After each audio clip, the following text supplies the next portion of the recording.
Somewhere out there, true nerd jabroni DJs live. What am I talking about? This ain't metal at all. Kill it, yes. Elbow drop, smash that ukulele. Suckers, I can afford at least 2 of these things now. What's up, y'all? It's your boy, Middle Mike, back with the third, fourth, I lost count video over the last week. And I know what you're saying, this man has no quit in him. I never take a day off, except that last day that I totally took off. But look, can you blame me? It's 3 effing fight cards in a week. Quick sellout time.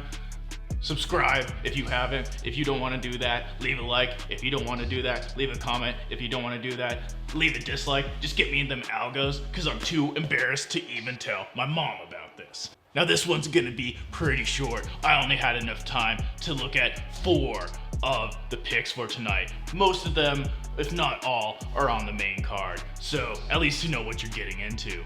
Now without further ado, let's get into breaking down UFC Fight Night. Alistair, the Demolition Man, Overeem against Walt Harris. This first fight might actually be the one that I'm looking forward to the most. Of course, I'm talking about Yadong, Song Yadong versus Marlon, Vera. Let's first talk briefly a little bit about Marlon, Vera. Now, there's no doubt, watching this man fight is like watching a Viking first enter war. It's badass, okay? And you can't look away from it, because somebody's about to get bludgeoned to death. Now look, the man makes every fight a dog fight, and this man don't give 2 jabronis about throwing a round or 2 away. He just is out there for the finish. His opponent, the roughly 2-1 favorite, and one of the men that I have been following pretty closely over the last 2-3 years since I've been following the UFC, is this very talented prospect. Been training over half of his life and he's only 22. Song Yadong. One of the most crazy talented, disciplined, and technical martial artists in the entire UFC. Now this man has been on a tear. He hasn't lost since he's entered the UFC, and his strength schedule is starting to look pretty good. His last match ended in a draw due to a point deduction against Song when he faced Cody Stamen. Now I'm gonna put it simply like this. It is not a fade on Marlon Vera. It is purely betting on the hype and the skills that we have been shown from Song Yadong.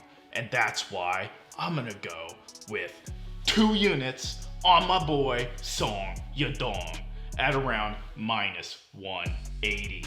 I think Yadong has the technical skills and the raw talent to nullify the dogfighting style of Marlon Vera. Now lock in your Jabroni Nerd behinds for this one, boys, because this one's gonna blow the roof off of this mother flopper. Of course, I'm talking about Barboza versus Dan Ige. Now this is an interesting one. Initially eyeing the line, Barboza is a slight favorite, and going to sleep last night, I thought for sure I was gonna be taking him. But the thing is, Dan Ige, whenever I hear that name, this man has been on a tear in the UFC, and he looks exponentially better and better every time he fights. Plus, his style is very grappling heavy. He works to wear on you, take you to the ground, finish you with GNP or subs. And to be honest with you, this is the exact kind of style that wrecks Barboza, in my mind. The dude loses to these attrition heavy ground and pound fighters. Now Barboza is an amazing kicker, the best kicker perhaps in the entire world, and that is something that I can never discount, a flash KO. But first of all, the man has been in some wars. He's been brutally knocked out a couple times. Just look at that one against Justin Gaethje. And yes, he's fought top talent, but it seems like when he fights top level talent, he always falters in one way in another. And I think Dan Ige is potentially another top level talent. The way I see it, Ige is only getting better. Barboza probably peaked, or maybe already fading a little bit. So, you know, haven't bet against Dan Ige for a while. And I'm not gonna do that again. I'm going 2 units on Dan the Man Ige. He's gonna wrestle fuck the fuck out of this lean, mean Barboza machine. And I believe the odds are around plus 106 right now on Ige. So something around there. Third fight, and my first women's fight that I'm ever reviewing. To be honest with you, half of the women's fights, those are my restroom breaks. But once you get to a certain level, it does get a little interesting.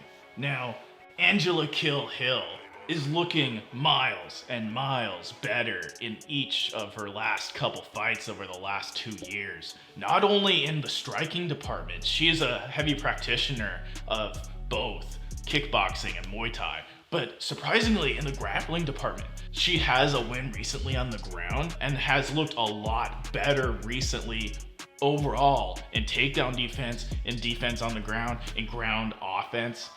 I think this is an area that she could surprise a lot of people in. And her whole game plan is going to be pointing up Gadhelia on the foot. She should be the better striker here. Now Claudia Gadhelia, the 2-1 favorite, has a pretty obvious path to victory here. And that's wear on Angela Hill, take her down eventually when she gets a bit tired, second, early third round, ground and pound her into either submission or decision. And to be honest here, I had a gut feeling, even when looking at this line initially at plus 160, to go for Hill. I think it's too much to discount at nearing 2-1 odds for a person improving as rapidly as Angela Hill against someone who was semi-stagnated in their style for a little while now. And that's why I'm gonna throw 1 diddly dongaroo unit on Angela Kill Hill. What I got it at was plus 180. So, decent value maybe right here. Now finally, you know I'll never flip your flapjacks because we're coming in to the main event. Of course, we're gonna bet on the main event. I'm a respectable degen, okay? Now, we're going to go with Walt, Big Bomb Man, Harris versus Alistair, the Demolition Man. And this one is another interesting fight, and a fight I'm sure I'm gonna hate myself after picking Overeem again. Alistair Overeem is like Michael Johnson 2.0. I can't stop buying the dip on these two men, but I know the second I bet against them, they're gonna suddenly come out of nowhere and just F me. Now look guys, if there was anyone who was going to bet against Overeem, it'd be me. I have more losses to last second knockouts than Michael Johnson has, looking great in the first round, only to be wrestle fucked and submitted in the second. Now look man, I'll start with Walt Harris first. There's only a couple real points I want to touch on. First, we gotta wonder where his headspace is at after the tragedy involving his daughter. I'll leave it at that. 2, we talk about this man's giant KO power, but the man couldn't even KO Andrei Arlovski. And when I think been around a while, decent fundamentals, and suspect chin, I think Andrei Arlovski, okay? 3rd, Walt Harris is the furthest thing from a volume puncher ever. My fat friend in high school threw more punches and rock'em sock'em before collapsing to the floor in a wheezing disaster than this man throws in an entire fight. Look at this guy. Even in the first round, it's like 10, 15, 20 punches, and then it just goes downhill from there. Walt Harris packs a punch, but they're in limited supply, okay? Now we move over to Alistair Overeem. Look guys, it's pretty obvious to look at the path to victory here. Walt Harris knocks Overeem out, or Overeem probably wins. The man is way more technical. You saw how he was piecing up Rosenstruck. He was winning that entire fight until that last second KO. And I'm not ruling that out.